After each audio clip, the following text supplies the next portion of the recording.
morning, and welcome to the show. I'm Eric Murphy, and let me bring in my co-host for today. Let's get Tori in here. Tori, hey! Oh, hello. How's it So nice to going? see you this morning. Good to see you too. Thank you Thanks. so much for joining. I didn't even finish the intro. I just wanted to get you in here. Hey, everybody. Welcome. This is Skeptic Generation. It is March. It's March already. And it's It is. it's March 2nd, 2025. It is season 4, episode 9, I believe. Is it Okay. episode 9? I can't remember. We put the slide together we were together when you put the slide together, and I don't remember. I believe so. And we're talking about leopards eating faces and everything else. But for people who don't know who you are, first off, Tori, who are you? Hello. Hi. Who am I? I am a podcaster. I'm an anti-racism educator.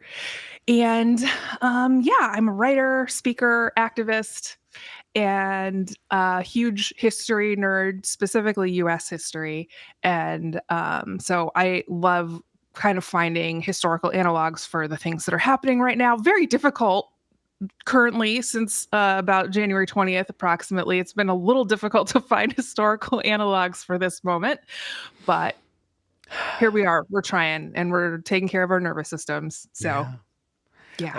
It definitely feels like the historical analogs are all kind of the before to something big happening. So it is very, very interesting. But Tori, as always, I'm happy to have you on as a regular co-host. First Sunday of every month, we talk about politics because that is something you're really, really good with, and I'm not as good with, and I really appreciate it. But if people want to find you on other podcasts, you said you're a podcaster, but I want people to know where to find you. So you are one of the hosts of Go Home Bible You're Drunk, and you also have a podcast called White Homework. Your links are in the description, and I want everybody to check you out. So let's follow those links, guys. Check out Tori. Tori's amazing. Okay, let's talk about today's topic. Let's kind of set the stage first. I looked up the original tweet for leopards eating faces, and it goes back to 2015. There was someone on Twitter who there were at Cavalorn, and they said, "I never thought leopards would eat my face," sobs woman who voted for the leopards eating eating people's faces party. That was kind of the impetus behind it. It became something that we got to point out a lot since 2015. I remember Brexit was a big one, right? So so essentially the meme is people voting against their own interests and then being surprised when they're fucked over. Well, I would say, I mean, something that's interesting about, if you think about the leopards eating faces, I wanted the leopards to eat other people's faces, and I forgot that leopards are not going to discriminate in the way that I want them to personally, right? Yeah. I think that the idea is I voted for harming X, Y, or Z group, not even for my own self-interest, but I wanted to hurt other people. I wanted this party to hurt other people for me. Mm-hmm. Yeah. And oops, catching strays. Yeah. Well, and I that goes to the second part of it. And I don't I worry about jumping back and forth on it, but the other part of it is that I'm one of the good ones. I'm voting against my own interest because I think that people who are part of my demographic are vile or evil or lazy or entitled or whatever the case is, and so I'm going to vote against them, not really considering that I'm part of them, right? Yeah. But that definitely gets into the next part. But I kind of want to okay, so we had Brexit, right? People who wanted to leave in the UK, who wanted to leave the EU, and they thought if they did, they were going to gain tons and tons of money because they were under the impression that the EU was really, really, really a bad financial deal for the UK. Right. Turns out that there were a lot of economic connections that were severed, and because of that, work opportunities, prices Mhm. on work opportunities dried up in a lot of places. Prices on things increased, and Yeah. the kind of utopia that they imagined would happen if they would exit didn't manifest. Yeah. And I actually saw last night an article stating that a referendum, a vote is going to be coming up in the over 2025 to potentially rejoin the EU. So we may be seeing that go full circle. But that's it's funny to laugh at people far away who are experiencing that. And then here in the United States, it feels like we've mastered it, like refined it into like this pure, ironic, just horribleness. Because MAGA, like the number of people who voted in 2016 for Trump who found themselves absolutely getting screwed over is wild, and now again, right, we're seeing that this this year. Yeah. Yeah, before the episode, we were talking about somebody who was making the news. Do you remember what her name was? I want to say it was Riley Cooper, but I could be wrong. I might have just made that up. I'm sorry. No, you're good. I want to see. Is this. No, that screenshot is not connecting. Give me just a second. I'm going to figure out how to get Okay. her up here. But while I do you want to kind of fill people in on what her issue is? Damn, I'm so good. Her name is Riley Is Cooper. it nice? Uh-huh. Yeah. So, yeah, there was a lot of discourse on this 24-year-old woman who was working for the Park Service, Mm-hmm. I believe. I don't remember it precisely. But she claims that she saw a viral video on TikTok of Donald Trump claiming that he was going to pay for IVF. She had wanted to be able to access IVF, which is cost prohibitive and only certain people can afford it. And so she decided to vote for him. Now she has no job despite having a mortgage. And, she did everything right, I would say, in terms of how you're supposed to do things in our culture of like going to college. I believe she's married, getting a job, and then having kids, right? There's this Mm-hmm. order that if you do everything in this order, You there's win. no way. Yeah, you win. And also, there's a whole discourse around there's no way you'll be poor, which is conflating causation and correlation. Yeah. We won't get into that right now. And so, this young woman who voted for Biden in 2020, saw this one clip, was promised this one thing. And now, not only is she not going to get free IVF because we don't do universal health care in this country, she also has no employment.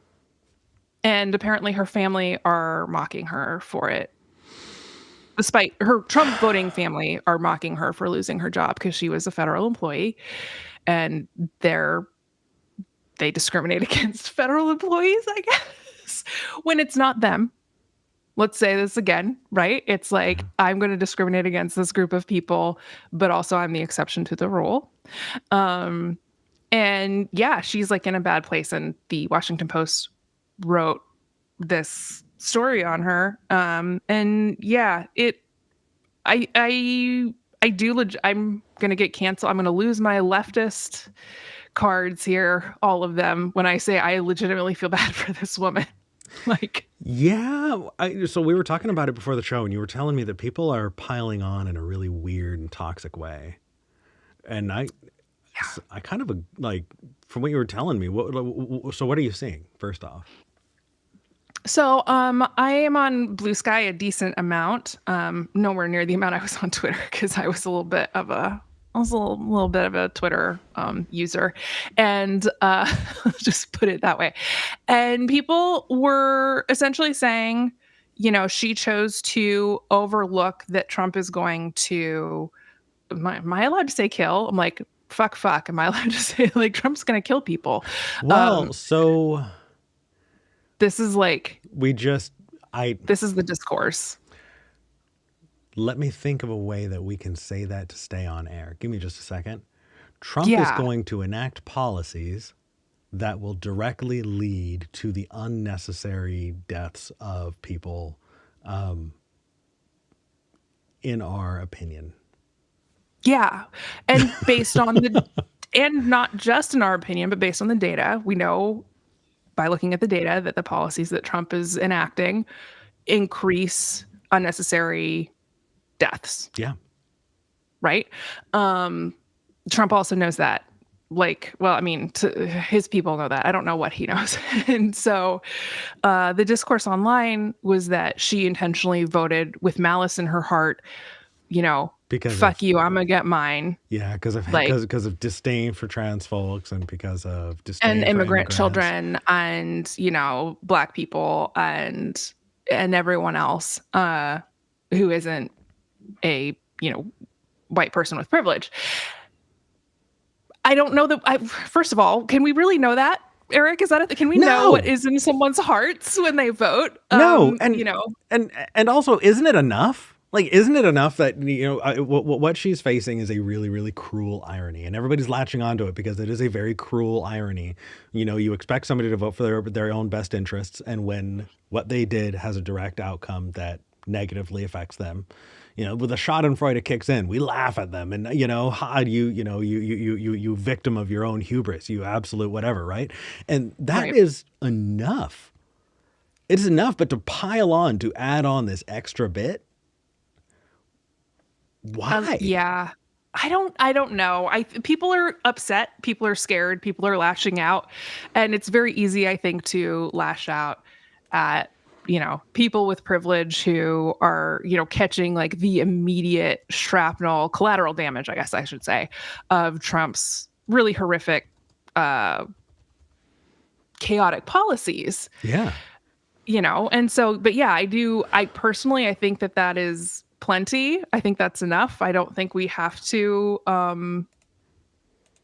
yeah, I don't think that we have to accuse her of wanting to like seek out the destruction of everyone who's not like a cis white man with like, because it doesn't matter, right? Like whatever her intention was, it doesn't matter. She got hers like very clearly. And, despite putting in a lot of work to try to get to where she is, from what I understand from this write-up, right? Again, she did everything right. And it shouldn't be this way that if you vote for like one guy, there are, let's say, a lot of, hundreds of thousands, if we're thinking about the pandemic, of unnecessary deaths. Yeah. All of these people being separated from their families. And like the risk shouldn't be that high, in my opinion. Thinking about like Bush v. Gore, for example, like the cost shouldn't have been like, oh, now there's going to be thousands of young people, young Americans going overseas and dying in a war that's like, I'm trying to get back at somebody who hurt my daddy. Like Yeah. that. So to me, it's like, it really should it should be like there should be guardrails. It shouldn't be like you're completely falling off a cliff if you vote one way or the other. And I think that people with privilege frequently don't understand the actual risks that are involved. Whereas a Yeah. lot of people, like disabled people, like very kind of intrinsically understand the risks. Like people of color, a lot of us, not all of us, very intrinsically sort of understand the risks. Like, as a cohort, I guess I should say. So for me, Well, I'm like, yeah, the leopard got her. Like, can we just? yeah, and it's this person doesn't have like a huge platform, does she? Like, is she Not that I'm was aware she of. campaigning in a way that was just like, oh, let's get the trans kids, let's get the this and that? Like, was that even? Because if that's not the case, then you have somebody who had to learn a really hard lesson, and she's only 20, and that's like, a better example to me. Let me put the phone number out first because I do want to make sure we get Yeah, some I was gonna callers. say. Yeah, there are people who have called in that we have redirected to call in this week. If you are wanting to call in and talk to us, today is the day. If you disagree with us, especially today is the day. But whether you agree or not, you want to chime in, or you've got some piece that you want to talk about with us. It is a live call-in show, and because of that, we are beholden to what calls we get, and we have open lines. So if you want to call in, go to 412-SKEPGEN or call 412-SKEPGEN. That's 412-753-7436, or online you can go to tiny.cc/skepgen. That's tiny.cc/skepgen. You're watching this online, so you already know how to get here so far. It is toll free for people who still remember tolls. We are paying for the calls, so get this out one more time. I realize like toll free doesn't make sense to very many people anymore, but like still, tiny.cc/skepgen. Our call screeners waiting to talk to you, and we would love to. Okay, so you know what a really good example of it would be, because you're right, like the tiger did eat her face, and also we're like piling on in a really weird way. Can we talk about like Herman Cain? Do you remember Herman Cain? Oh boy. Oh Herman, boy, do I. right?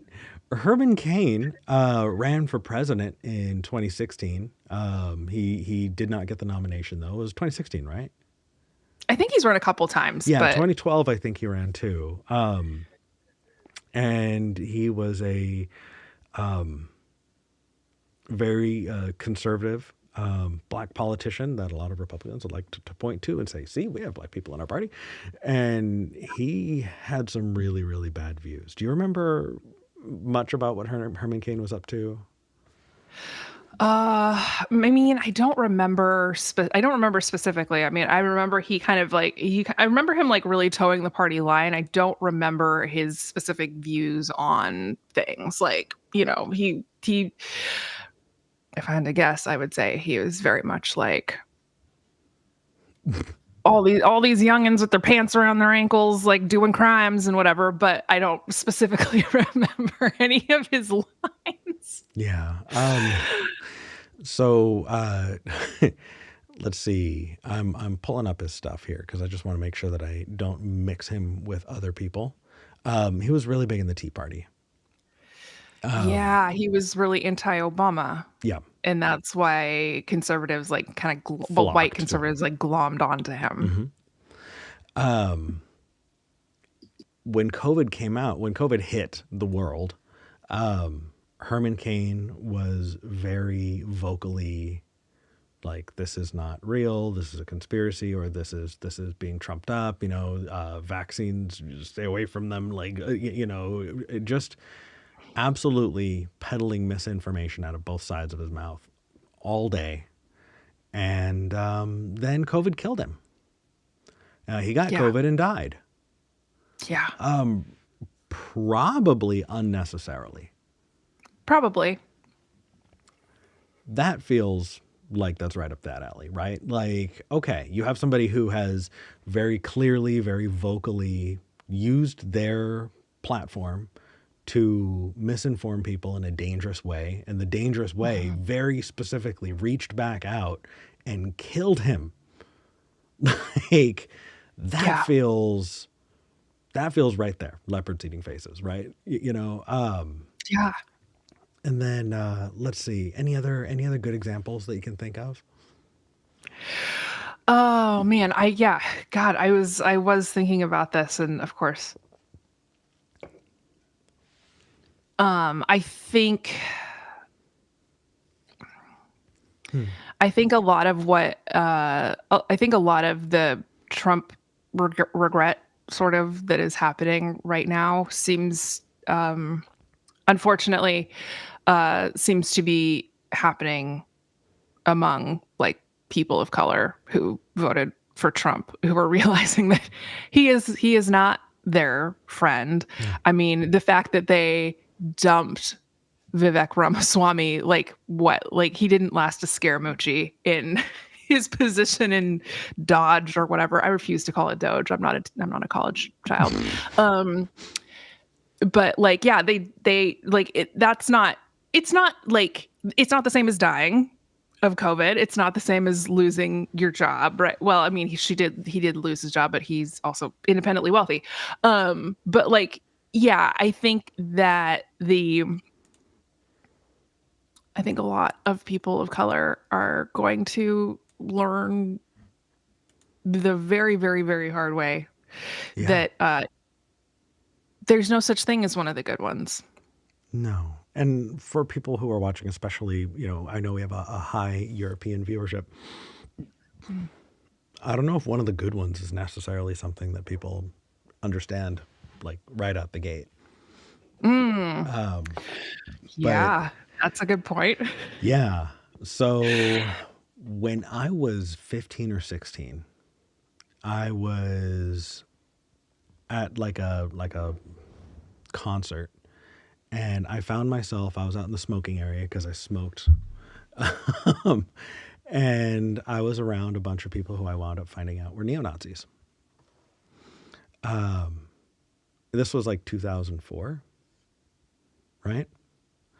And talking to them, they had no problem talking to me. And I was much darker back then. I spent a lot of time outside. I was very, very clearly a Mexican kid. And talking to them, I remember asking them, I was like, hey, how come you're not beating me up? Right? And they were like, well, number one, you're not doing anything bad to me right now. And number two, I'm talking to you. And really, Eric, you seem like you're one of the good ones. Like, why would we mess with you? There are plenty of bad Mexicans out there. You're not one, so we're not gonna. And I remember thinking to myself, oh, what a nuanced opinion. And then as an adult, with a fully formed brain, I look at that and I realize, oh, that is the way that bigots are able to hold on to their bigoted views in when evidence proves them wrong, right? They see a group of people, they see poor people who are not all drug addicted and entitled, and they go, oh well, any of the ones who aren't are just the good ones. Mm. And there are enough people who are part of the groups that they discriminate against who are really happy to hear that. They view that as a badge of honor. I'm one of the good ones. I'm not one of the entitled leeches on society that my group is characterized as. Yeah. That's kind of how I interacted with it. I don't know what's your experience with one of the good ones. Yeah. This, God, mine is complicated. We'll probably have to talk about this after the show at some Oh, point. okay. I can we can No, scoot on past if you like. no. But I appreciate you asking that question because there is something about that is very appealing. Um, right. I think especially if you have experienced any kind of racist abuse or even just like bullying, right? Like bullying because you're not white, for example. Um, but yeah, that was something to aspire to, right? Like being one of the good ones was Yeah. like given to you as something to aspire to. And like that's what I was told about my dad. My dad's black. And that was pretty much across the board. Everyone was like, "Oh, Steve's one of the good ones." And it's like, well, I Oh, mean, yes, but not like you mean that. Like you're a racist piece of shit, so you don't get to decide that. Right? That it's not just like, "Oh, you're a good guy, no. but I'm not going to apply my baseline of bigotry to you as a person because I've screened you as an individual, and so I get to unilaterally decide that like you're a good person and shouldn't be treated in this way. Um, I shouldn't discriminate against you. People I know shouldn't discriminate against you." But what's really interesting is it's like, are the people who consider you one of the good ones gonna go to bat for you? Like this is where I tie it back to history, right? Is that within within like the American legal system, for centuries in many states, if you were, as a Black person, taken into court, you needed a white person there to vouch for what you were saying because your word didn't matter legally, was irrelevant, right? So you had to have a white representative in court if you were charged with a crime and you wanted to not just be automatically found guilty, for example.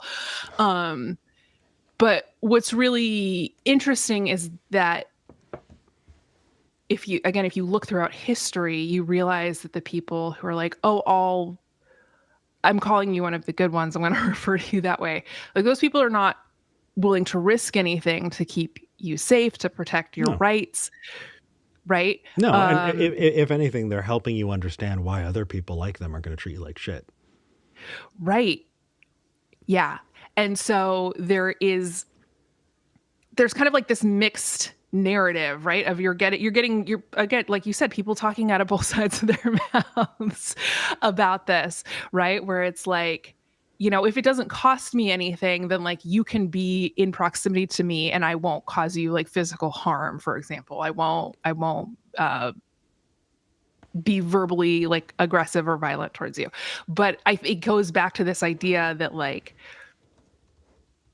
as on the like the baseline is that like you are not trustworthy, you are not capable of reporting even your own experiences accurately, and so you need like a white person to vouch for you. And it is really interesting because those white people who are willing to vouch for you very frequently are not willing to protect your rights in any way, shape, or form, and often don't want you to have rights. No. Yeah. Again, like that's another piece of like the historical aspect of it is like, yes, there were plenty of the people who were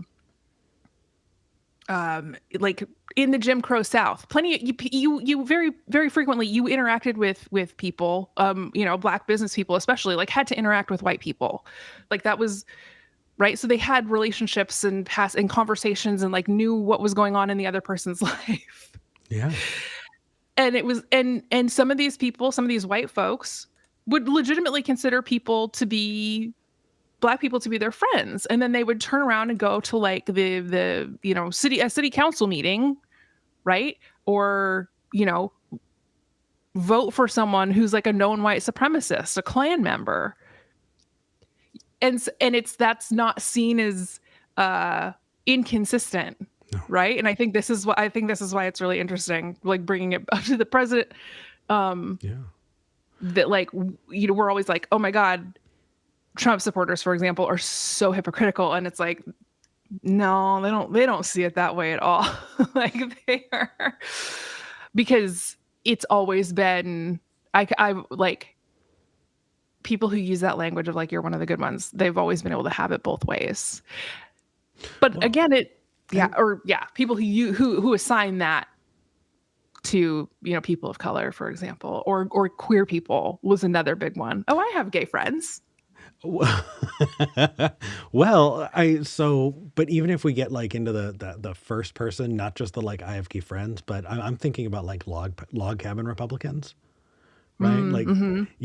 Gay Republican politicians who voted for anti-gay measures and voted to support anti-gay politicians who then, I don't know, want to adopt, want to get married, and then find that none of their peers are willing to support them in the slightest or will vote against them and their families the same day, next day. Like these are not people who have your best interests in mind. I've told this story before, so I really don't mind telling it again.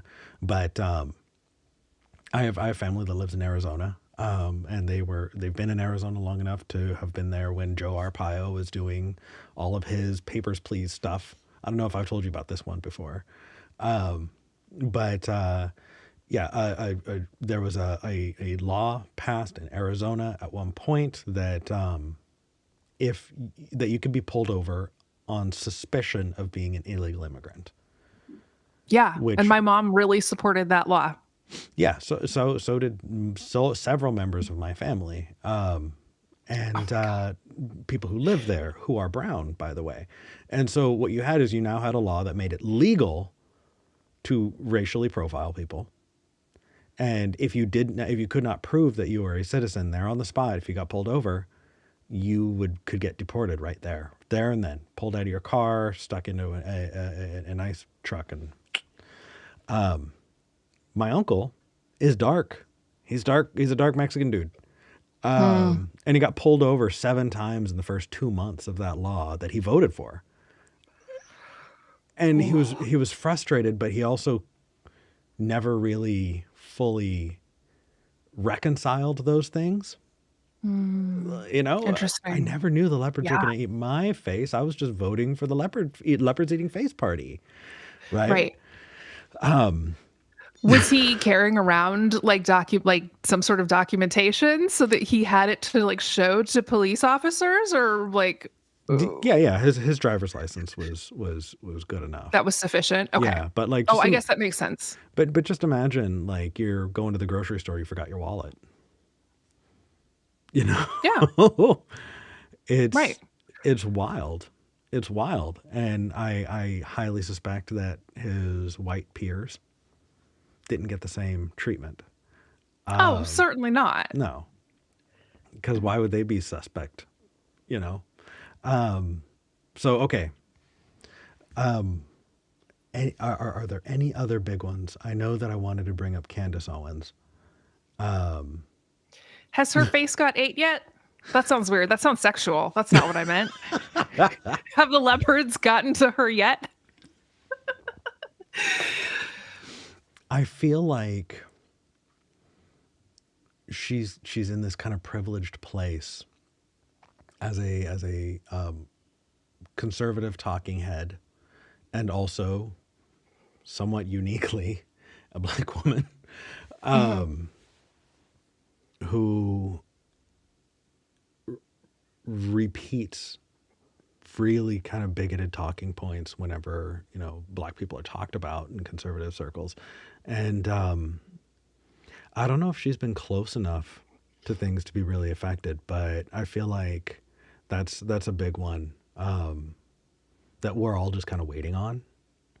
Like, we're waiting for her to be personally devastated by something, right? And it feels like it's a matter of time. I mean, unfortunately, yeah, being Black in America means that you are going to be, or at least know people who are going to experience police violence, you know, and that kind of shit. Like, and I think that Candace is one of those people that if, you know, one of her family members, I don't know anything about her family, right? But if she has a brother or an uncle or a cousin who is the victim of police violence, would make excuses for the cops, if I had to guess. You know, I could be wrong about that. Yeah. Maybe she's somebody who holds the police accountable. She was taking heat for standing up for Palestine recently. So like, she's not just like a blank check conservative in that sense. Like, she's actually put some thought into at least one subject a little bit.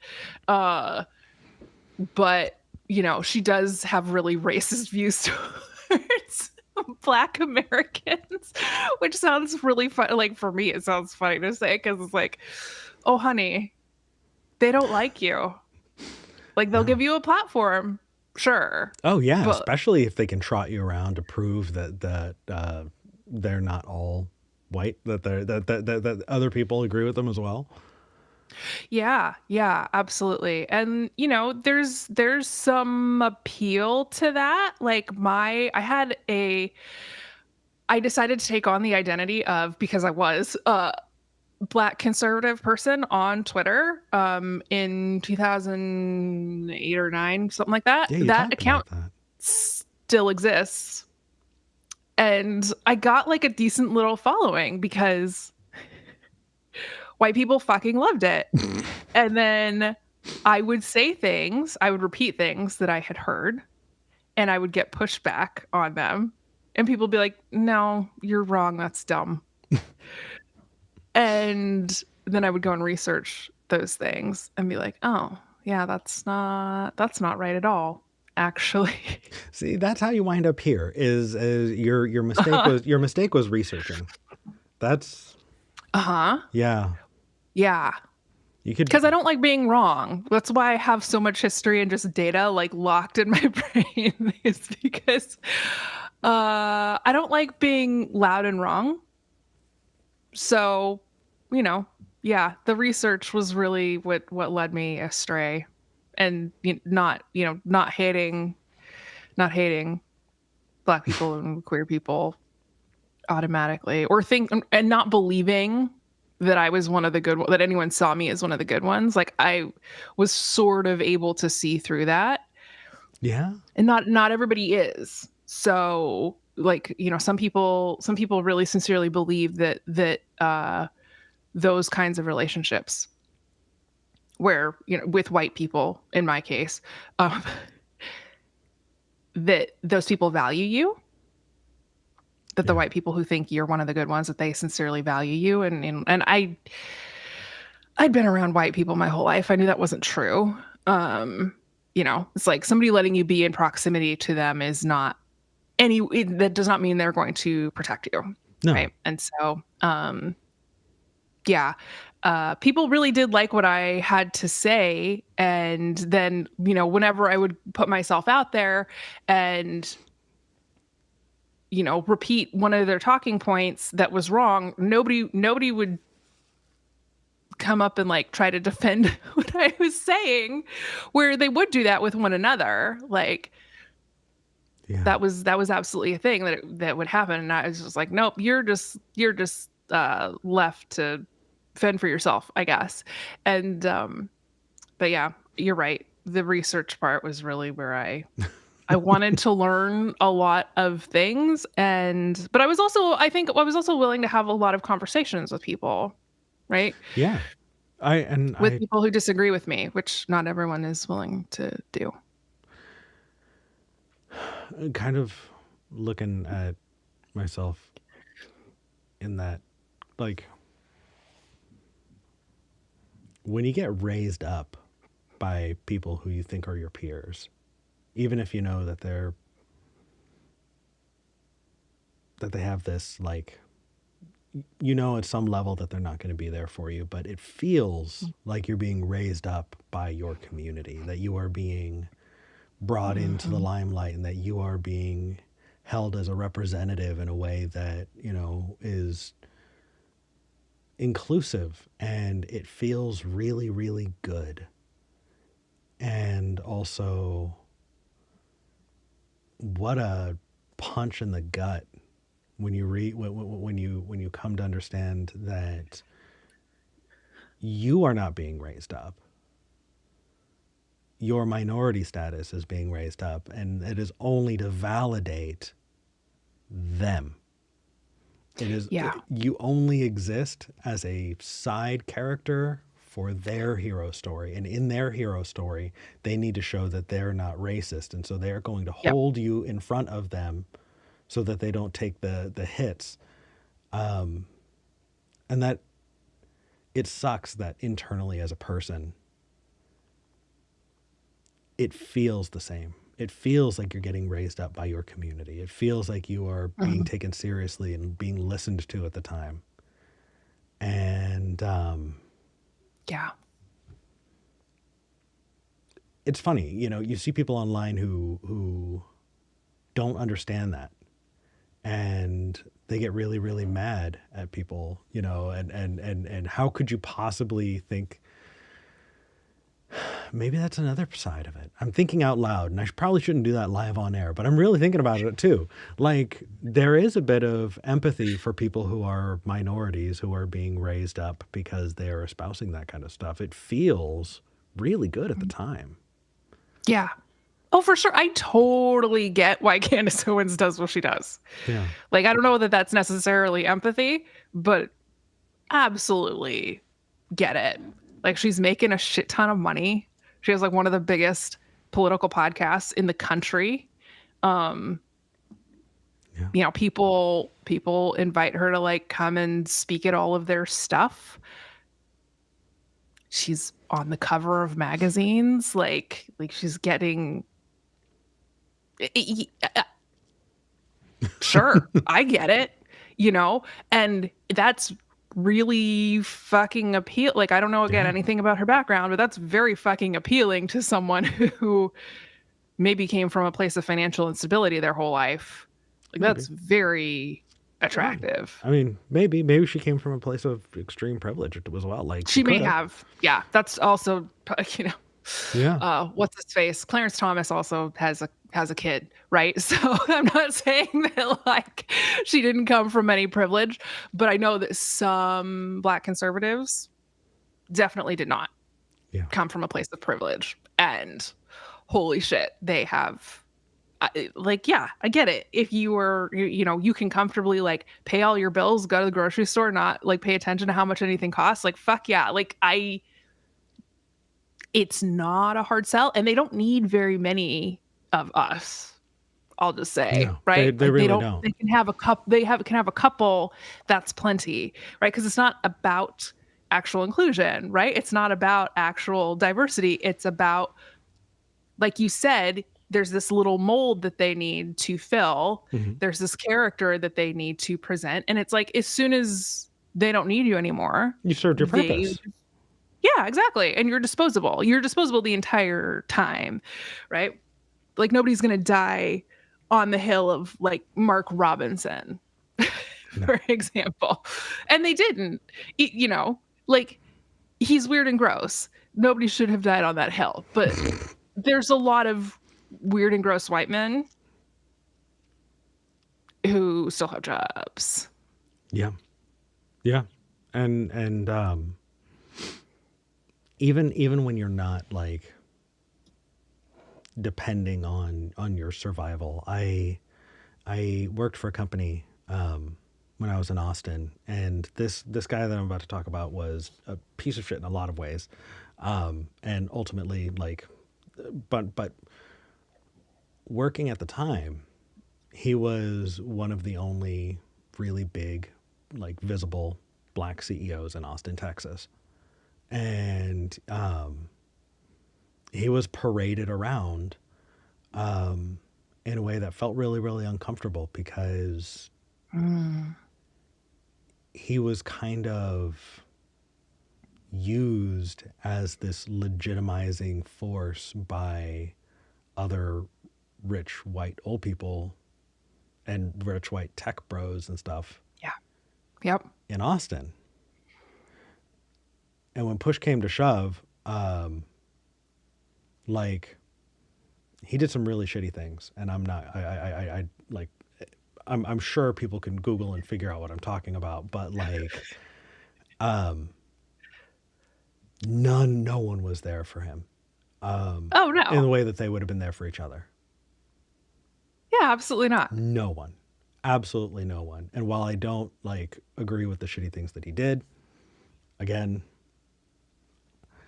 yeah, he wound up fleeing the country, or Oh, allegedly. Yeah, there's a whole bunch of shit that happened, oh, but one of those. Okay. yeah, but ultimately it was his. Yeah, it definitely feels like it was his blackness that prevented him from having a network, and all he was a legitimizing force for those around him, and he lived really, really. It felt to me like he lived for the approval of those other CEOs. He really Mm. strove hard. He really spent time at the golf club. He really spent time shaking hands and going to mixers and things like that to really kind of get ingratiated in that culture. And Mm. ultimately, even if, I wish that I could tell the story and him have been a great guy, you know, but ultimately you can try, you can try to do all of the things. You can sell out your race, you can sell out your gender, you can sell out your Yeah. sexuality, Yep. and it doesn't matter how high you pay, you're never going to get the return that you thought. Yeah. It reminds me of that. It reminds me of that parable that Jesus told about building your house on the sand, right? Like building your house on white supremacy is the sand. It's a Yeah. right. If a storm comes, you're cooked. Like nobody's gonna be out there helping you. They're gonna be like, No. "Why'd you do that? You're dumb." And ultimately, we have to look at people like Candace Owens and go, you're an adult. You're Yeah, an adult, absolutely. and you have access to the internet. You have access to information. You can do research. Yep. And so at a certain point, you can't hold their hand, and you can't sit there and cry for them, either though, when the time comes that they become disposed. You just, yeah. I don't know. I love the Bible quote. It's interesting. People see us as me and people I have on often as atheists on the internet. And excuse me, my cat. She so we call her Moco because that is Spanish for booger, and that is because she has congestion for the rest of her life. Anyway, what I was going to say was the verse that comes to mind for me is 1 Corinthians 13:11, Okay. and it's one that I absolutely adored, and it is when I was a child, I played as a child, I spoke as a child, I thought as a child, and when I became a man, I put away childish things, and you need to Right. realize that selling yourself and everyone around you out so that you can gain the attention and the approval of people who malign you just because of what you are, who you are, it is childish. And yeah. Anyway, we have several callers, and I'm very excited about it. Before we take the first call, I do want to put the phone number out there one more time. That way we can maybe scoot through a couple of callers in one go. But yeah, 412-SKEPGEN. That's 412-753-7436. Or we can go to tiny.cc/SKEPGEN. That's tiny.cc/SKEPGEN. Let's talk to our first caller. I believe we've had Herbert waiting on the line for a little while now. Herbert in Pennsylvania. Regular caller. How's it going, Herbert? Hey, Eric. Hey, Tori. How are you today? Hi Doing there. good. You are coming in low. I'm just going to make sure that I turn your volume up. What's going on? Oh, there's so much to be talked about here. I think the first thing I'd say, I want to respond to your immediate point about Candace Owens. I think you're treating her like an individual that's not a grifter. She is dishonest. Everything you say about the risk that she creates to herself is true, but she's dishonest, and I think that point just needs to be clear. She, much like the Texas governor, she used laws that allowed her to sue for discrimination, and then she comes out and argues against such laws. Yep. It's not a matter of ignorance on her part. What she's doing is a grift, and sadly, because she's very charismatic. She comes off as an intellectual, and I don't think she's stupid. I just think she's dishonest. That's Yeah, fair. for sure. She uses the tools that are available to her, but doesn't care if anybody else gets to use them, right? Like it's this very interesting thing about like if nobody, she uses these it's like a lot of a lot of conservative men who are anti-abortion can still get their wives and girlfriends abortions if they're needed, right? Like she's using that Yep. exact same model. Yeah, very much so. Except those white conservative men, men that look like me but that don't think as I do. Men that look like me, they're not at a real risk. She plays a very dangerous game, and she does it because she knows that there's a lot of value to play that dangerous game. Yeah, right. But yeah, you're right. The risk is way higher for her, and she's willing to do that. And I'm kind of surprised, honestly, at how long she's lasted, to be honest. But yeah, I don't think it can last. Like she's not going to be in that position her whole life. Like at some point, the house of cards is going to come down because that's what happens. Yeah. Well, go ahead, Eric. I'm sorry. No worries. So I'm really interested. It says in the show notes here that it says we're all facing leopards and our faces are all getting eaten. And I'm really interested in what you mean by that and to kind of jump into there. What are you talking about? Yeah, we've talked before about my hard agnosticism, and my Pragmatism. pragmatic approach. And as I'm thinking about calling in, what is the one thing I think I could add, the greatest value I could add here? And I want to talk about something called maladaptive behaviors. Yeah. Maladaptive behaviors, for the listeners who may not know, are behaviors in which someone who is suffering through trauma or has suffered trauma takes on behaviors which are self-defeating behaviors, where they hurt themselves. Right. And we're all practicing maladaptive behaviors right now. Even myself, I see it in myself. Yeah. So when we talk about the faces getting eaten, piling on Riley, who was ignorant, yes, yet honest voter. A kid Just too. It allows us to revel in someone's pain, and that's maladaptive. We can't revel in somebody else's pain. We should look to understand. We should do what we can to make the situation better at all points. And she was a low information voter who voted against her own interests. Yeah.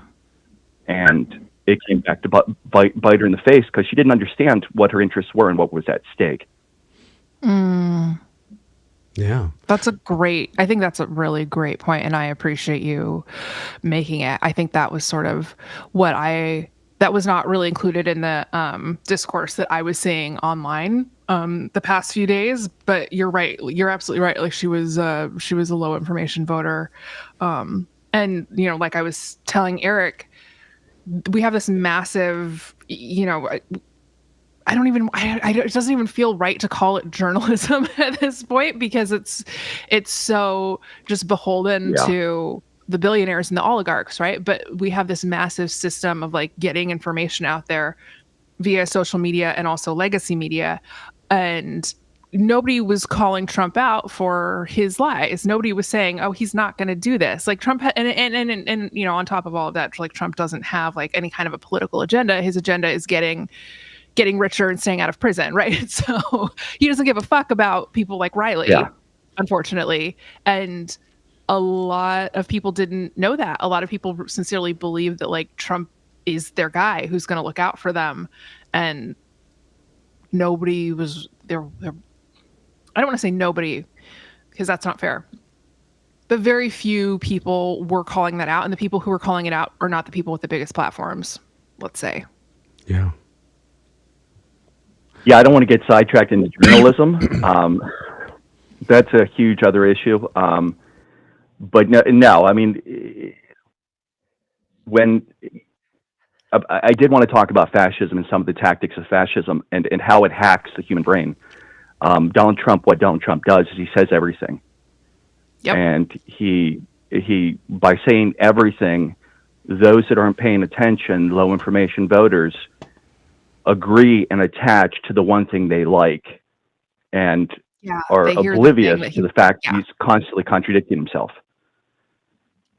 Yep. Yeah. And so they just catch the thing that he said that they wanted to hear, and they internalize that. And the fact that he said the opposite thing 2 days later when he was called on it, they're not going to hear that clip, right? It's sort of like how people, like on Twitter, when Trump was in office the first time, people would put out just wrong information. And then they would, maybe the pandemic's a better. Somebody would put out completely wrong information. The next day, like, they'd get called out for it. And then the next day they'd put out another tweet, a follow-up tweet saying, "Oh, what I said was incorrect. Here's the correct information," right? And like the first tweet would have like 200,000 retweets or whatever. And the first, and then the retraction, actual correct information would have a few hundred retweets. I feel like that happened a lot. And definitely harms, like, that is very harmful to low information voters. Yeah. And also I do also want to point out, by the way, that this is someone who's 20 years old. That means they weren't even able to vote in the last she's election. 24. 24. She's 24. She when she was 20 years old, she voted for Biden. Got it. That's the whole was story. In college at the time and voted for Biden. That was the first time she voted. Yeah. Well, then maybe a little less then. Brain development is still not there. And I mean, we like, sorry. No, we talk about the brain development thing, but I mean, honestly, when I was in my early 20s, late teens, I thought Dane Cook was funny. Like, so did I. It was real bad. It was not a good time. He was that jerk that you could relate to. Yeah. Oh, yeah. Superfinger, right? Yeah. That was back when, like, people don't always realize that, like, young voters have only had a few years to figure things out. And if you don't really contextualize that, go to a Christian college and see the number of people who have not embraced and figured themselves out yet and have been living about, like. And I would also like to add the algorithm now, which was not something we had to contend with when we were in our 20s or early 20s, was the algorithm now puts them in this little funnel, probably reinforcing what they already think, frequently reinforcing what they already think and believe and feel and were told by their parents. Yeah. And you know, that's not, that shit is rough. Like, that's hard to contend with. Yeah, and their conversations, what they're worried about is so close to them that it's hard to imagine that they would even spend much time thinking about the outside world. I mean, geez, you know, I saw a whole thing that was kind of looking into Brigham Young University, right, big Mormon college in Utah, and at Brigham Young University, what was a really big ongoing conversation, you know, NICMOs. Should we allow NICMOs? Those are non-committal makeout sessions.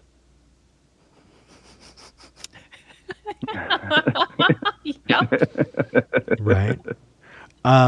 Or like is conversation. Yeah, or like how sinful is soaking? Right? Which is when you put it in but you don't move.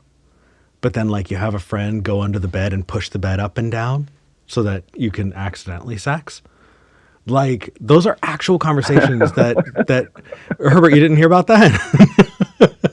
No. Yeah. But like we laugh because we're on this side of things, but for them, that's everything that's going on. That is so big and important in their lives that between that and school and everything else, the idea that you're going to make room in your life for the maybe 3 years that you've been remotely politically conscious to have a nuanced opinion or know enough or have gotten enough information from the outside of your bubble, like, that's insane. So how much can we really pile on to someone and say, oh, you know, you were motivated by your bigotry and instead of motivated by your ignorance? Or self-interest. I go back to Tori's point. I want to go back to Tori's point on journalism and the problems there. It's very hard to become informed if you're just taking somebody else's word for it. I don't want to the term "do your own research," but I think it's very important for people to critically think for themselves.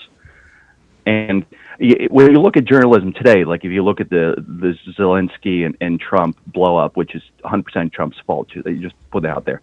But if you're you hear people, even when they're arguing Zelensky, talk about $350 billion that we've given to Ukraine when we've only given $120 billion. Most of that was spent in the U.S.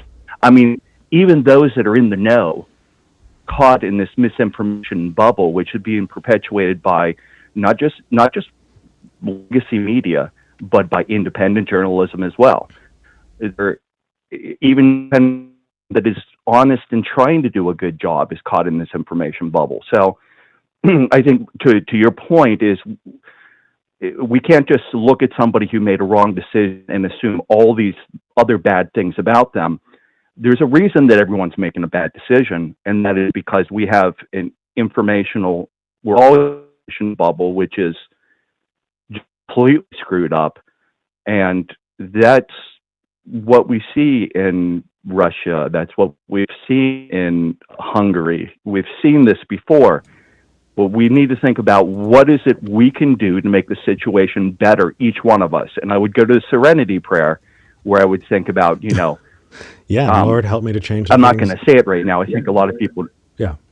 Go ahead, Eric. No, go ahead. Yeah, I mean, it basically asks to have the strength to accept what can be changed, the courage to change what we can change, and the wisdom to know the difference. Mm-hmm. What can I do right now to make the situation better? And today, right now, at this very moment, is to talk to you two, and to try to push for grace for individuals that are making bad choices, not because they're dishonest, not because they're grifters, but because they're low information, and to recognize that we're all suffering under low information, and it's going to get worse. But what can we do now? And I think the thing that I can do at this very moment to make the situation better is to remind people of something. The incredible machine that sits inside your skull was a product of evolution. We stopped having we don't have claws, we don't have incredible might, because instead we were given this machine, this brain. And you are all intelligent. You are all exceptionally intelligent, but you are also very much open to being wrong. And you need to accept that you can be wrong about things, even when it's scary to feel wrong, and give yourself that space to be wrong, and then come back to the table and say, okay, I didn't think about it the right way the first time. How can I think about it better? So you're all incredibly intelligent. You are. But you have to hold yourself accountable. Tori was talking about being anti-racist. Anti-racism starts with yourself. You need to scrub out everybody, whether you're a KKK member or you're someone who's marching with Black Lives Matter. You have some bad ideas inside your head. You need to root them out. You need to find them yourself, because if you're not just hurting other people when you have those bad ideas, you're hurting yourself. And you're going to release leopards, and they're going to eat your face. So have faith in your intelligence. Have faith in that which has been given to you by random mutations inside the cell and natural selection. You're incredibly intelligent, but be open to being wrong, and be open to changing. Yeah. I mean, Hugely important. Yeah. I agree with most of what you said. Because your sentiment is spot on, right? Your sentiment is spot on, that we need to, personally, I know that I tend to moralize admitting when you're wrong, and tend to, view myself as a better or worse person depending on how much I'm able to listen and take in and understand, especially people who disagree with me. Like, I value that very, very highly. I think it is incredibly important. Yes. And also, whatever bigotry or hypocrisy I personally have is not going to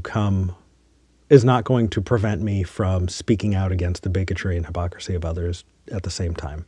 So, while I agree that we need to get there and we need to view it that way, I don't think it necessarily starts there. I think, in fact, being a part of these active conversations and being a part of actively seeing how people engage with their own bad ideas and call out bad ideas when they see them helps me do it to myself, and so I would say that getting involved should be where it starts, and not being afraid of being wrong, like you said, is I don't know, the ticket to the ticket to the park, I don't know.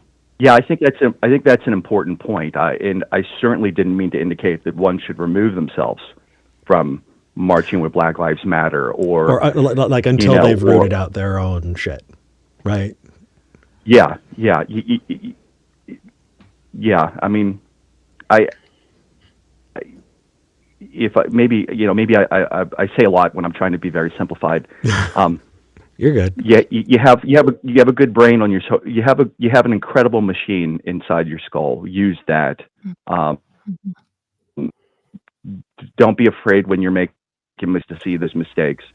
Um, Yeah, and definitely. This is such an yeah, interesting point, though, because I think that, like, the woman that we were talking about, Riley Cooper, right? Like, she actually went and decided to talk about, like, share her story about how she was personally harmed by Trump's policies, and really gets piled on. Like, I don't think she's going to be, she's being mocked by her family who voted for Trump because, like, haha, you dumb federal employee, why did you think that you deserve to have a job or whatever? That's me paraphrasing. I have no idea what they actually said to her. But then, like, all these people on the left are also piling on. She's probably a conservative for life at this point because of how, like, people on the left are responding to her. If I had to guess, like, if I saw any of this stuff, that would be deeply, deeply traumatic for me, like, putting myself in her position. So I think that, like, yeah, we should probably be aware of, like, we actually should be trying to convert people to our cause and not just gleefully mocking them and telling them, like, you're the reason that, like, all of these kids are going to die, for example. I'm willing to be wrong on this, but it doesn't seem like that's how we get people on our team. You're 100% right. There's the maladaptive behavior. We're right. Disincentivizing people from coming out and sharing it by mocking them and blaming them. Yeah, 100% right. It's a wrong thing to do, and that's exactly why it's the wrong thing to do. I'm kind of bummed. We had a caller who wound up dropping out, who wanted to specifically talk about where Schadenfreude can, does, and should fit into these conversations. And I'd love to get their opinion. If they are still watching, I'd love for them to call back in because I'd love to take that. But Herbert, I'm happy to have a conversation with you that does not leave me deeply depressed. And there is a level of hope and kindness to your call today that really has me feeling good. So thank you. Absolutely. Thank you for the work you guys are doing. Keep it up.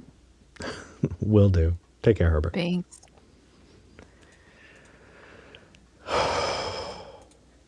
All right. Going from somebody who feels like they've, done a lot of thinking about it, to somebody who has openly wanting to ask questions.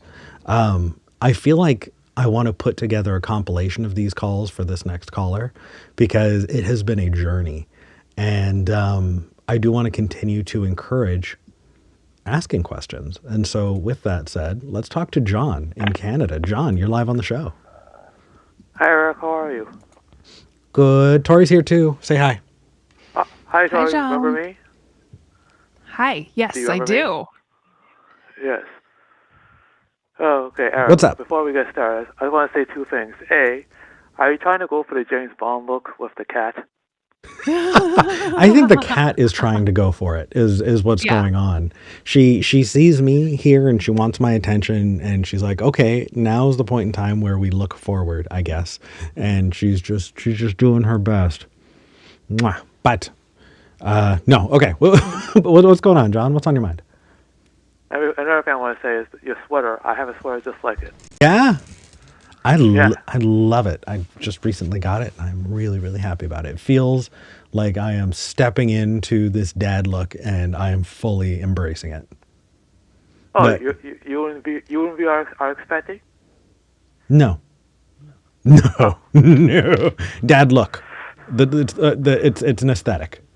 Oh, okay. But John, what's going on?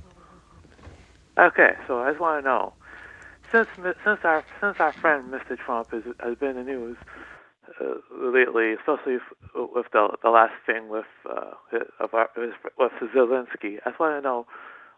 Well, I guess this might be a dumb question, but what exactly do you think of your president, Mr. Donald J. Trump? That's a big question. Yeah. Yes. Okay. I mean, I have a one sentence answer and I Yeah, have a go for it. longer answer.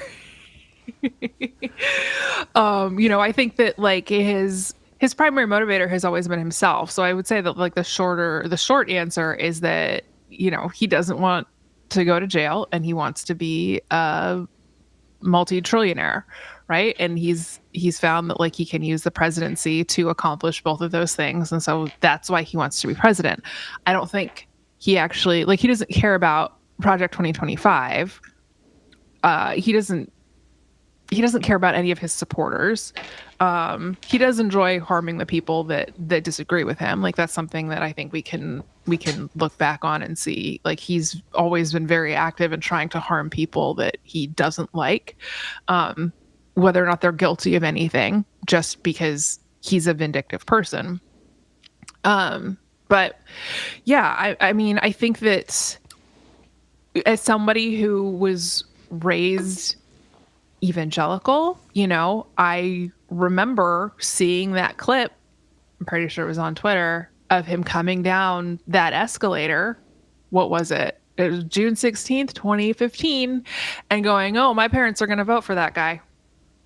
Like fucking knew it. I knew it the second that he came down the escalator. And I think because of that, I was like, he's probably going to win. Because I could tell that evangelicals were going to get on board with him, and like evangelicals kind of run the party, right? Like they're the engine of the conservative party in this country. So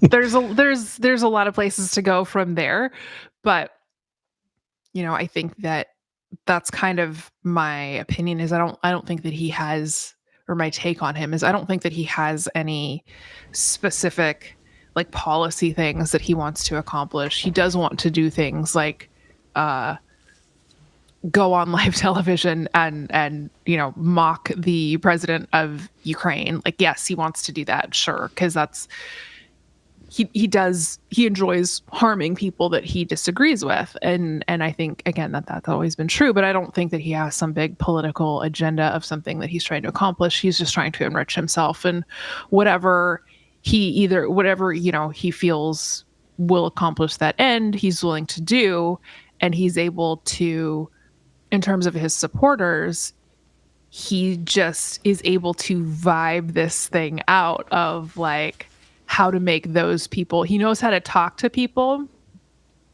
Eric and I were talking about this actually last Monday. Yeah. Trump has people skills. He knows how to talk to people to make them feel seen and heard. He knows how to like kind of, and we were comparing him to Elon Musk and how Elon Musk does not have those people skills in the same way at all. That like Trump is able to get a bunch of supporters because he is able to communicate in this way that is like very compelling to people who have like an authoritarian sort of lens or view of the world. But I don't think that he has like some explicit economic or foreign policy that he's trying to pursue. He just, he wants big money for himself, and it's like asking Saudi Arabia for $4 trillion for reasons. I don't think that there's anything, there's really nothing about him that is like the, Eric, what word am I thinking of? He doesn't have like a political, agenda. I don't know. It's like falling apart for me, but yeah. No, it's okay. Yeah, there's nothing principled about him in terms of like I'm a principled conservative with like conservative economic policies. He's just like, no, just write me a check and we're good.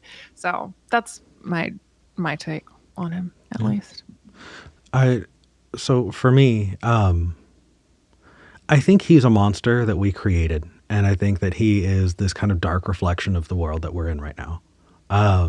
So, John, there are a couple of things like to kind of set the stage, and I'll try and be quick here. Did you ever hear about like the affluenza defense? No, never heard of it. No, it was a case. Gosh, Tori, how many years ago was the affluenza thing? It was like what, 2015? That sounds about right. Yeah, Yeah, I'm right pretty around sure. there. There was a rich kid who got into a car accident and accidentally killed people and was irresponsibly driving. And the very, very, very He'd been high, drinking, right? I believe they were drinking.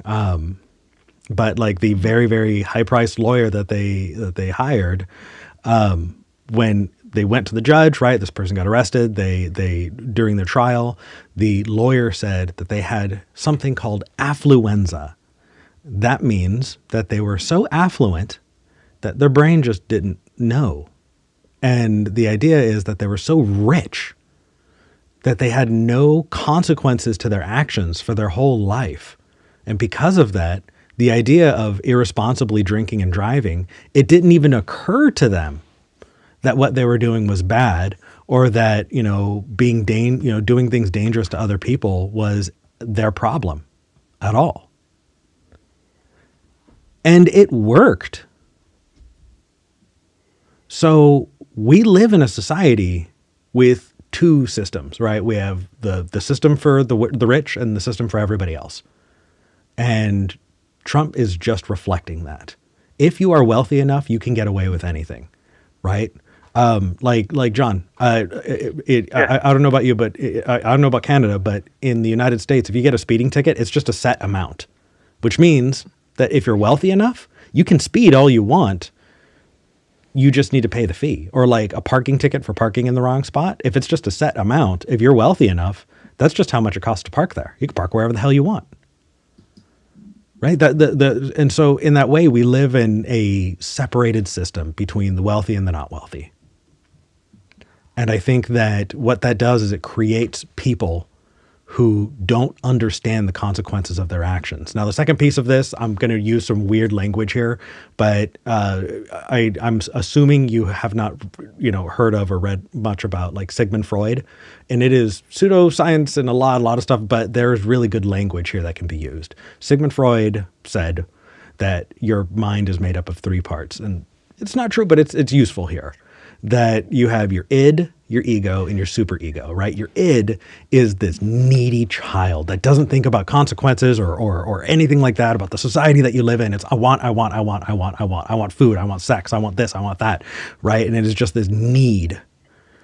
And you have your ego, which is the rational part, and then your superego, which kind of works to balance it. And I think that Trump is pure id. I don't think he thinks about the context of what he wants in other people. He just wants.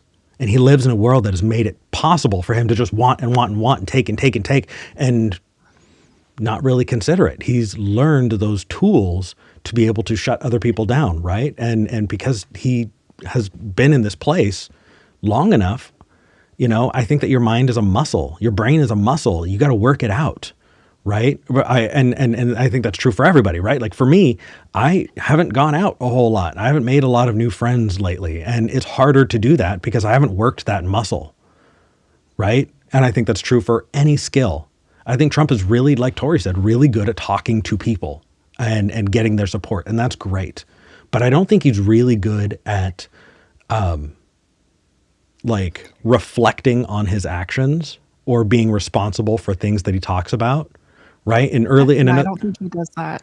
No. In an earlier call, right, in the last call with Herbert, we were talking about how important it is and how much I personally value being able to say, hey, I was wrong, or, understanding and wanting to learn more. Right. I think that is incredibly valuable. I don't think Trump values that. And I don't think he's worked out that muscle. And so he doesn't reflexively go, oh, did I do something bad? Because he's never had to live in a world where that's the case. And I think that we have this guy as the president who is pure id.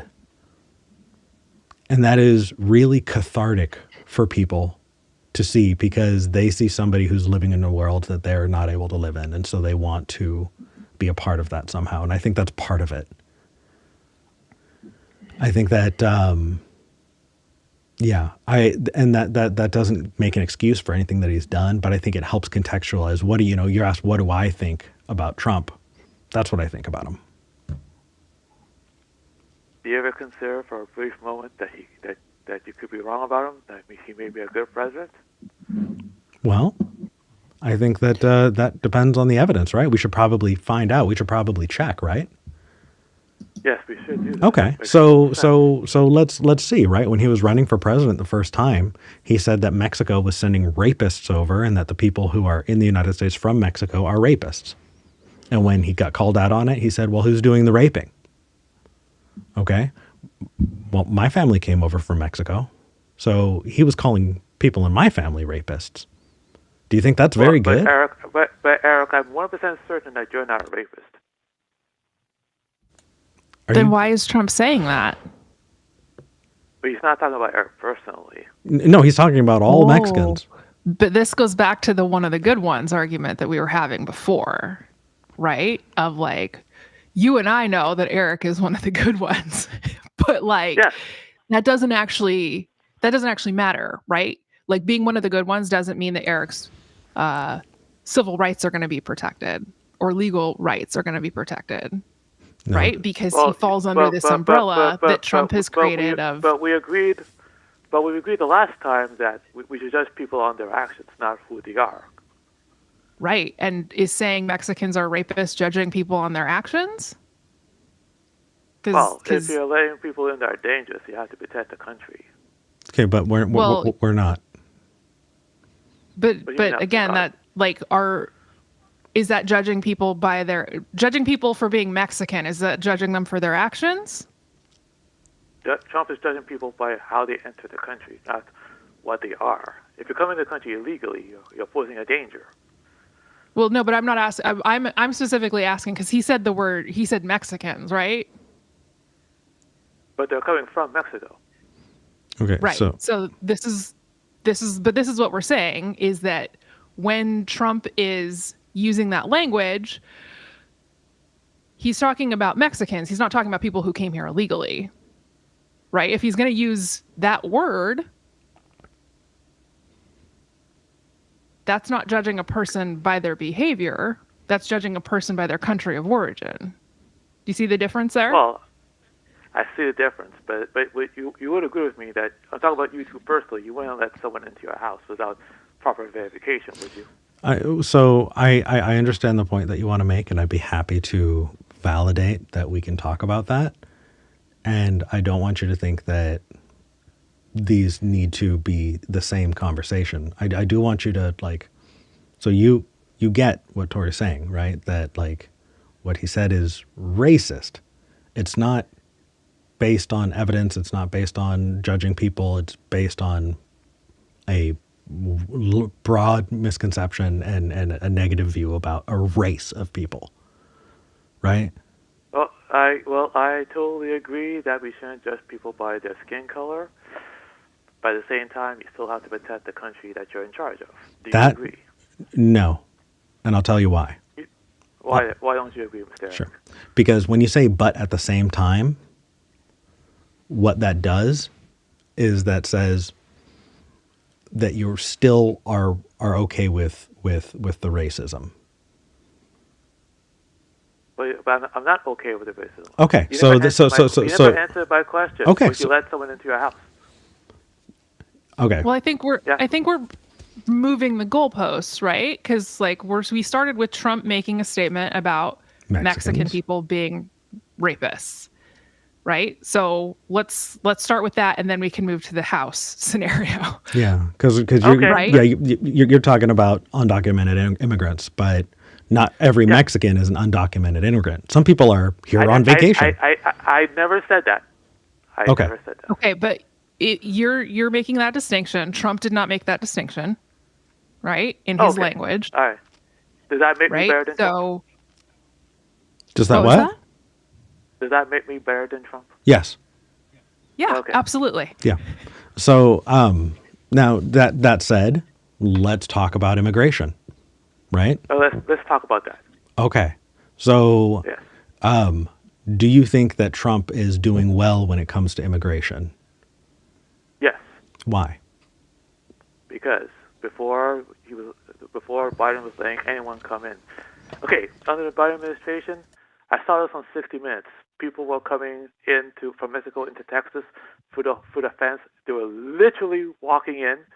When people called and said, the people are coming into my private property. The police said there's nothing you can do. Have a good time. Sanctuary cities means that you can walk into someone's house, sit down, make yourself at home. Hold on. The sanctuary city piece is a different conversation, and it will add complexity that I don't think you're ready for. So let's start with what you just said, okay? That way we don't talk past each other again. Okay. Okay. I can tell you that at the border of the United States, right, with Mexico, it's a really, really big border. And I think that we have militarized border control to the point that there are armed people who are paid by the United States government to. It's brutal out there, John. So here's the question, right?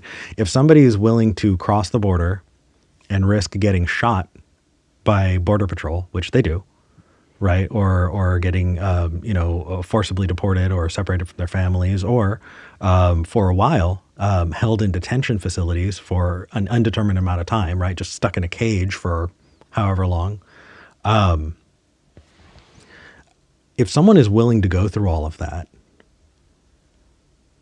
why do you think they would do that? Because two reasons. A, they're desperate in their home countries, but also if they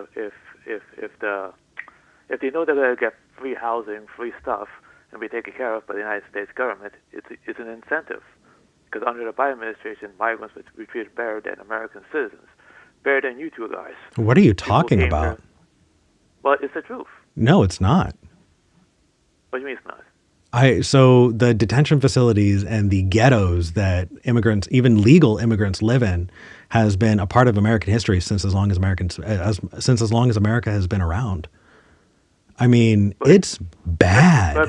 But Eric, you just so hold on a second. Came from Mexico. Yeah, go ahead. Hold on a second. Do you think that if you cross into the United States that you can just get housing? Well, under the Biden administration, it was easier. Let's put it that way. No. Let's not put it that way. Do you think that if somebody crossed over into this country, that they could just get housing? No, I don't. Okay, so why did you say it? Well, that's what I've been told. Okay, but you don't believe it. Well, I've never been an immigrant myself. I can't tell you. Okay. So getting housing is a thing that even American citizens aren't given. But Eric, you just told me that your ancestors came from Mexico, or your parents came from Mexico. You guys settled. Was it easy, hard or easy for you guys? It was very difficult. So on my grandma's side, my grandma's side was Tejano. They were part of Mexico back before Texas was part of the United States. And then when the United States took that territory, they moved west to stay in Mexico. And then when California became a state, right, my grandma's side of the family was already living there. And so that's where they were. My grandpa lived in Guadalajara, Mexico, and when he was 13, he, I think, was in middle school. And he had to stop going to school and moved to Los Angeles, where he was a child worker. And into his adult life, he was hired on as a construction worker for his entire life. And he had a really, really rough go of it. It was not easy. Well, I'm going to tell you a personal story. My father came to Canada a long time ago, and he started with nothing. And today he worked his butt off, and today he lives like a big nice house. He's got like three or four cars. My brother just got married, so Canada gave him a daughter-in-law. He made his life up here. Canada gave him a daughter-in-law? So is there like a program in Canada where I can apply for the government to give me metaphorically, Mr. Well, and I just want to be sure, like the example that you gave, somebody, working and achieving, that sounds great. What does that have to do with immigration policy? What does that have to do with immigration under Trump? What I'm trying to say is that on the Statue of Liberty, It says, well, I don't know the thing verbatim, but it says on that thing that the country is welcome to all. You come in, you file your papers, you do what you have to do. You become a citizen, and you're an American citizen, and the doors are open for you. So and the American dream is open, and how far you go is up to you. Think about it. Well, hold on. I want to take an opportunity to agree with you. Right? Okay. The Statue of Liberty was a gift from the French, who saw America as a wonderful opportunity. And on the Statue of Liberty, it says, "Bring me your tired, your hungry, your is it frightened masses, yearning to be free." I can't believe I can't remember this anymore because I had to say this all the time. That's a sentiment that I adore, and that is not a sentiment that a lot of the United States has. It's not the law. Let's be honest. What it says on the Statue of Liberty, give me your tired, your poor, your huddled masses yearning to breathe free. Huddled masses, thank you. Right. Refuge of your teeming shore. Stem these, the homeless tempest tossed to me. This is the gate. Yeah. I lift my lamp beside the golden door, the Statue of Liberty, Ellis Island Foundation. And John, yes. I adore that, and that is not the sentiment of the Trump administration. That is not the sentiment of... Again, it's not the law. I think that's more important than whatever Trump said. Trump could hold that sentiment, but that's illegal. So it doesn't matter. Yeah. How is it illegal? So Tell me. Yeah. So if you want to become an American citizen, it can take you years and years. And if you don't have a good reason, you're not going to get it no matter how long you wait and how long you try. If you are a spouse of an American citizen, it can take, I think, up to 3 years. And that is just marrying someone who's an American citizen for you to get in. If you are looking for like asylum, right? So let's say you're trying to get away from the cartels. Maybe they're after you. They want to kill you. Under the Trump administration. That's possible. Yeah. Under the Trump administration, asylum seekers, they just sent you back to Mexico, and the idea was that the cartels would kill you before you got in. And this isn't just Mexico, right? In Cuba, people trying to flee Cuba to get to Florida,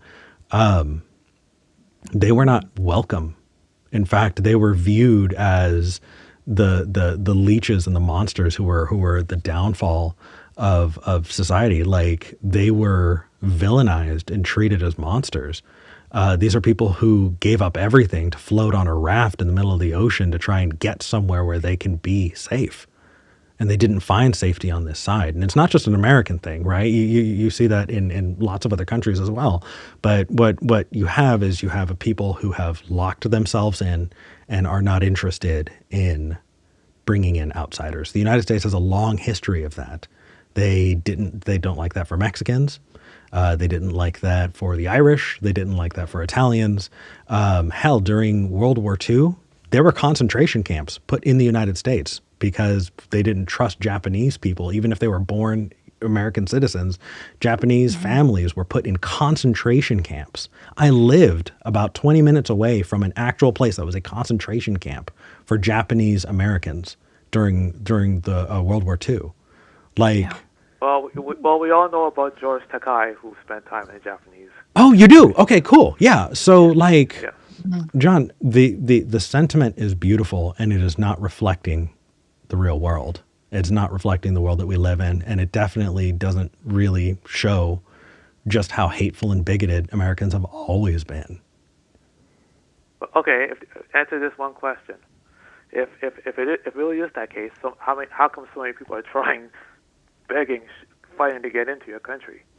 Well, because it's worse in other places. Did you ever watch An American Tale?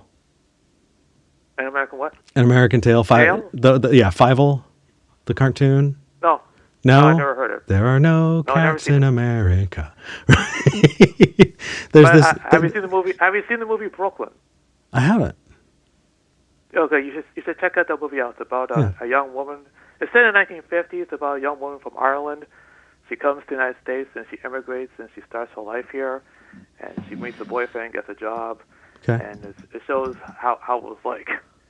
It's a beautiful movie. It stars Saoirse Ronan. So I love hope and joy and the stories of people who succeed are wonderful stories. Now, what do we do about the people who are screwed over by the system, who aren't given an opportunity? Like, Well, what about those people? Because not everybody has a happy ending. Not everybody gets a good story. Some people just get killed by the cartels while they're waiting. Would you really want someone who's a known murderer in Mexico or anywhere for that matter? We don't want to say Mexico. Anywhere. It could be Ireland. They come to the United States without any documentation. They come in, they settle down, and then they kill an American citizen, your next door neighbor. Wait, I thought that we were talking about like the Statue of Liberty and like the fact that the U.S. is open to all people who are the huddled masses yearning to breathe free. Like, should we do the Statue of Liberty thing where we let everybody in, or are you now opposed to that because someone might be a murderer? Like, which way are we going here? Okay, here's an analogy. In science, I learned this. In a cell, you can have permeable. You let everything in. You can have, you can close it off where you let nothing in. Then you can have semi-permeable. You let the good stuff in, and you get the bad stuff out. How about we have a system where people come, they're vetted, they go through a process, and then we see whether or not they're good people. Sure. If they're good people, let them in. I agree. If they're not, they're going to be dangerous. Keep them out. Yeah, you agree? Yeah, of course, absolutely. Yeah. Okay. Yeah, I was friends with somebody who worked in immigration, and their entire job. What they told me is that if they hired 100 more people just in his department, they would still be way understaffed. He had more work to do than he could ever do by himself. And every day he went home depressed because he realized that there are people who were starving, waiting for a response from him. There just was not enough time in the day for him. I think we should absolutely support immigration, naturalization, and that we should vet people. I entirely agree. Like, the idea that I just want to let anybody into the country is kind of crazy. That's not the point that I'm making. The point that we're making. Okay, I'm glad that we agree. So yeah, we've covered that. Okay. Yeah. So the point that we're making is that the right way to do it is what you just described, John. The wrong way to do it, right? The wrong way to do it is to call an entire group of people rapists. The wrong way to do it. I totally agree. I would hate it if people let's say someone called all Irish people are rapists, or Norwegian, or whatever. Yeah, well, heck, they did it to Irish people here for sure. Calling a whole bunch of Martians rapists would be wrong too. Okay, cool. So I'm glad you agree. So now, with that information, do you still think Trump is doing a good job when it comes to immigration? Okay, let's just put it this way. I think we should give the guy a chance because he's only been in there for a month. So hold on, John. Yes, Mr. Right. Murphy. Yeah. He's been president before. We do have we understand a lot about him and what he has done. Right. So let's see. Do you think that people should be held accountable for their actions, that if you do something bad, you should be held responsible for it? Yes, I totally agree with that. Okay. So under the Trump administration the first time, there were illegal things that Trump did. And the system just did what the system was supposed to do. The people investigated it. And when Trump found out that he was getting investigated, do you know what he did? What did he do? He had those people fired, brought in new people. And when those new people went, no, we believe Trump, and they looked into it and they realized, no, he deserves to be investigated, he fired them. He went through so many people in his cabinet that it's a joke. The number of people that he put into place in the Department of Justice, only if they swore allegiance to him, is crazy. And that is a thing that he has done and is continuing to do. Are you telling me that's like in The Godfather where you have to kiss the guy's ring? Yeah. Oh, yeah. Loyalty. Absolutely. Mm-hmm. And those people who he has fired, by the way, who were on his side, have written books. They go out publicly. Like, this is something that is common knowledge. Mike Pence? Pence has actually kept pretty tight-lipped, which is kind of sad, but he has talked about it. And yeah, no, he said he would never, ever, ever work with him again. I'm thinking about Cohen, Michael Cohen. Okay. As one. Scaramucci, I think, was another. Who else? Tori, you probably. Fauci? I talk about is Fauci on that list? I don't know enough about Fauci. I do know that he became the boogeyman, for people, so that they didn't need to think about COVID. They could just get mad at Fauci. But regardless, in the United States right now, the highest levels of government aren't about who is qualified. It's about who is most loyal to Trump. Mm-hmm. Okay, so this brings us to another point about DEI hires. Hold on. Yeah. We can get there. But do you think that loyalty should be the most important reason you get hired to the highest offices in the land? Well, I think it should be based on two things: loyalty and competence. I think that loyalty should have nothing to do with it. I want people who are incredibly competent and hate me. But if they hate you, they might work against you. Yes, absolutely. Because if they're really good at their job, then I deserve it. I want people to hold me accountable because that's going to make me be a good person. That's what makes America different from other countries, including my own. Because only in the United States can you have a system where even if the highest officer in the land, the president, does something he shouldn't do, his people have an avenue to challenge him, to make sure that the United States wouldn't be a dictatorship. Well, we did. Trump has actively taken those down and made sure that the only people who have those spots are allied and are loyal to him. So do you think that is a good way to run a government? No, I do not. Okay, so Trump is failing there. Now let's talk about DEI, and that'll be the last thing we talk about today, okay? Okay, what is DEI, John? Okay, no offense, Eric, but I want to talk a bit with your partner. Okay.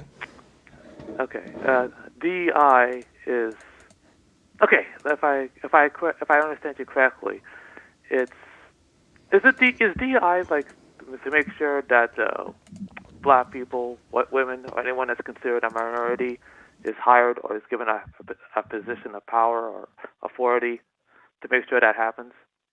Well, I think we should start with the definitions of the words, right? Like, what does DEI mean? Like, definitionally, we can just expand it: diversity, equity, inclusion. Oh, that includes. Okay, but do you agree that? Do you agree? Okay, Eric just been saying that he wants competency. If we're going to prioritize a person's skin color or their whatever ethnicity they identify over their competency, don't you think that's a bad thing? That's not what DEI is. It is not? No. I thought it was. No. John, we live this country not that long ago. Slavery was legal, right? Owning other human beings as slaves. It was a job that people had to catch runaway slaves. And there were places where Black people were held responsible for things they didn't do, blamed for problems, and lynched. In places in this country, there are people who are alive who have pictures of their family, right, their parents, at lynchings. There are places in this country still today that are called sundown towns. Do you know what a sundown town is? No. A sundown town means don't let the sun go down on your colored ass or you're not going to be safe. Are you telling me that in these towns, let's say the sun sets and you're Black and you're still outside, you'll be arrested and beat to death or something? Is that what you're telling me? That's what that language means. That's what that was meant to refer to. So people would identify their towns as sundown towns, which meant you no longer have any civil rights or protections in this town at all. If you are here past sundown, you are not allowed to Which means you're not safe during the daytime either. Like, let's be honest. But yes, that's what that meant. Was that if you are here past sundown, you will be lynched dysfunctionally. How that was meant to be understood by Black and brown people. Yeah, and there are still a lot of towns here in the United States that I feel would feel very unsafe being in because they still are like that. So You're talking about the United States of America in 2025, Eric. yes, I am. Yes, I am. All right. If the United States is so terrible, why do you live there? Because I have hope, just like you talked about when you talked about the Statue of Liberty, and because I'm not going to give it up to bad people, and because we're going to keep trying and we're going to keep pushing to make this world better. That's why. But lying about it isn't going to get us there. Looking at it with open eyes and recognizing what's going on is the only way we're going to make it better. And until more people know that, then we're never going to actually get to the parts that are important. So let's look at this for just a second, right? You have that. Do you know what redlining is? No. No? In the United States, all the way up until what? The 60s? Yeah. Legally until the 60s, yes. Legally until the 60s, banks would often only give loans to people to buy houses if they were white and if they promised not to sell their house to people of color. There were segregated cities, and those segregated cities were very much on purpose by people in charge who did not want non-white people in their towns, and so they put them in the worst areas and refused to let them buy homes. Right? But what other country in the world can you have? Hold on. Like hold on. Beyonce? I'm talking about redlining, right? So redlining is a thing here in Portland, Oregon, where I live currently. Okay. The number of communities that were torn down by the state is crazy. It's called eminent domain, right? They said they want to build a highway. Where they want to build a highway? Right through the black neighborhood. And then if you live there, guess what? We're building a highway here. We're tearing down your house. That was just a thing that happened. And like, so you have that, right? At major universities, right? There are still, right? You can find these letters online, people being told you cannot join our university. You cannot go to our college because you are a woman and we don't allow women, or because you are black, or because you are colored, or, you know, whatever the case is. And just to be clear, these letters were being written in like the 1960s. So we're not super far removed. These people are still alive. The people who were denied housing, who were denied entrance to universities that they were qualified to attend. So in other words, they're talking about 60 years ago. Yeah. That's correct. Yeah. No, Okay, no, hold on. Yeah. What we had though is, right, so with that we had a war about it a while ago, right? We had the Civil War. You know, the South wanted to keep slaves, the North didn't. Right? I know all about that. Okay. So I know all about that. So after the war, these people who were in the South, they still were there, and they were told, okay, you cannot you cannot own other people's property, but they kept doing it. Right? You would hope that like those people would wind up just becoming part of society, but they didn't. Society wouldn't let them in. Right? Getting black people to like able to have access to jobs in government was not happening naturally because the people in charge were not allowing it to happen. So what do you do when a society, when a group is refusing to integrate like that? You're talking about the South, like the slave owners? No, well, no. At this point, I'm talking about like integrated schools, right? When schools weren't black schools and white schools, but you know, the very first like integrated schools, there were massive protests, KKK out front holding signs, people yelling, spitting, threatening the lives of children who were going to these integrated schools. Okay, but all that happened, but you made progress. No. We didn't make progress though. Well, I think that like the progress that was made was through what is now being called DEI. Right? That we changed the laws to protect these children who were, trying to attend school. We changed the laws to protect black families who are trying to buy homes. And, what has been turned into a slur. DEI has been turned into a slur, but we had to change because after slavery ended, people didn't just say, okay, white Americans did not say, okay, black people are now my equals, right? They continued to oppress, discriminate, exclude, marginalize, harm, harass, terrorize, and literally murder people of color, put Japanese people into concentration camps, we're taking all of the children away from indigenous people, right? So there's all these things that are continuing to happen, even though it's illegal now in the US for these things to be happening. We had 90 years of the civil rights of Black and brown people in the United States being not being protected, right? And so there was all of this exploitation that was continuing to happen, even though it was technically on the books illegal, right? Even though technically the Statue of Liberty was up, right? And so we had to add additional laws to protect Black and brown people, basically, and to make sure that Black and brown people had jobs, had housing, had access to education, had their civil rights protected in court, because those things weren't just naturally happening on their own. And those protections that were needed in order to keep our grandparents safe and to give our grandparents equal rights, the same rights that white people had, are now being demonized as unfair advantages, right? When actually Black and brown people have never gotten close to equality with white people, right? Like our outcomes are not equal to white Americans still. And if, I can go through some of those outcomes if that's helpful, if you would be interested in knowing that. I don't have to, but we have what is being called diversity, equity, and inclusion, DEI. Those policies were put in place because white people were not obeying the laws that existed. Yeah. You'd have, like, John, just imagine, right? You tell a college, hey, you have to, you cannot discriminate based on race.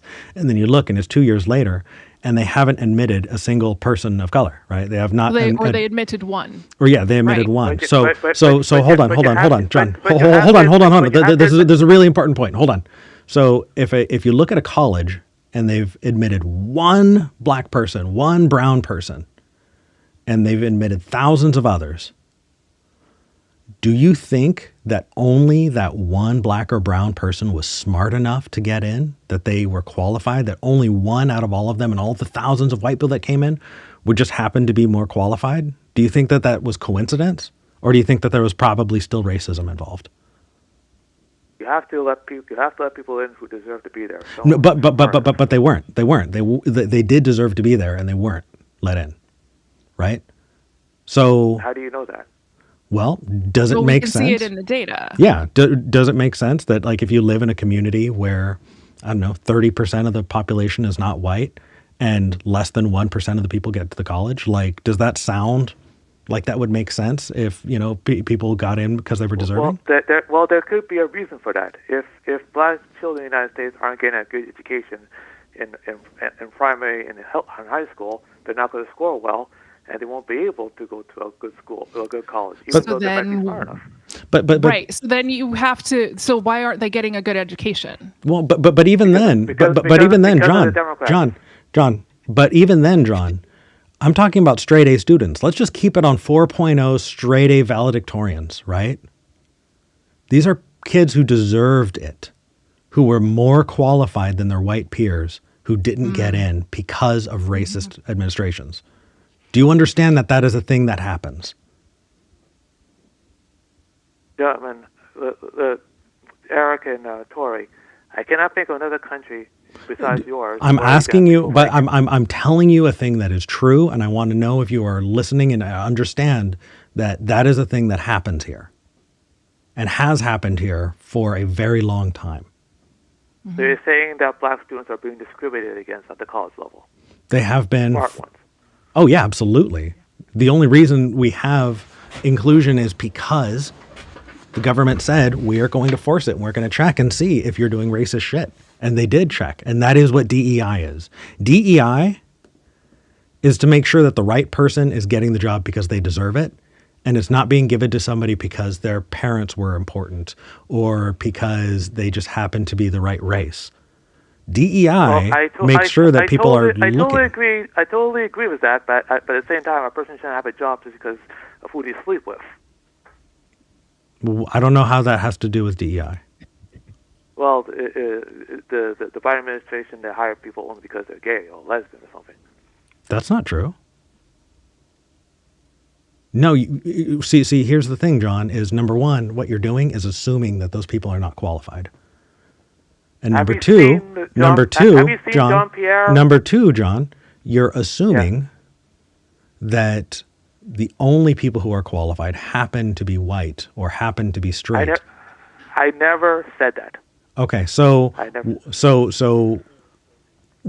what are you on about? I don't get it. If you know that people are qualified or getting hired and they happen to be gay, and then what you said is the only reason they were hired is because they were gay, that just makes you sound like an asshole. That just makes it sound like you don't understand that a qualified person got the job. All you're focusing on is their gayness or their blackness. That just makes you sound like a racist because what you're saying is racist and lie and not like that's not true, dude.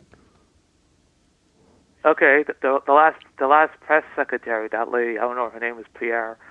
She's what? She's black, but yet she was terrible at her job. Okay, so a black person being terrible at their job. I didn't say. Do you think? Hold on. Do you think that there are white people who are terrible at their job? Pardon me? Do you think white people can be terrible at their job? Anyone can be terrible at their job. Okay. So do you think that their race makes them more terrible? I don't understand. Pointing somebody out who you thought is terrible at their job, does that mean that DEI is bad? Okay. I want to make my position very clear here. Please do. I believe that the most qualified person for a job should get it. I agree. And if you live in a system where that's not the case, then I think that you should make sure that that's the case. And making sure that that's the case is DEI. So that's the solution.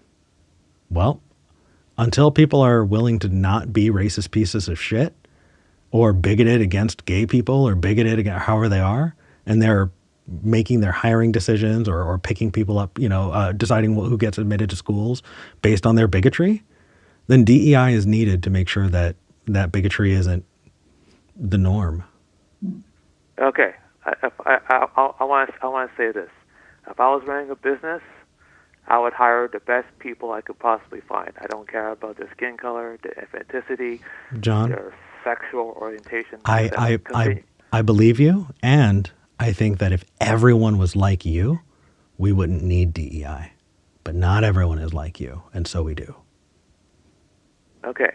I live in Canada, but I still believe, in fact, I know that the United States of America is the greatest nation on earth.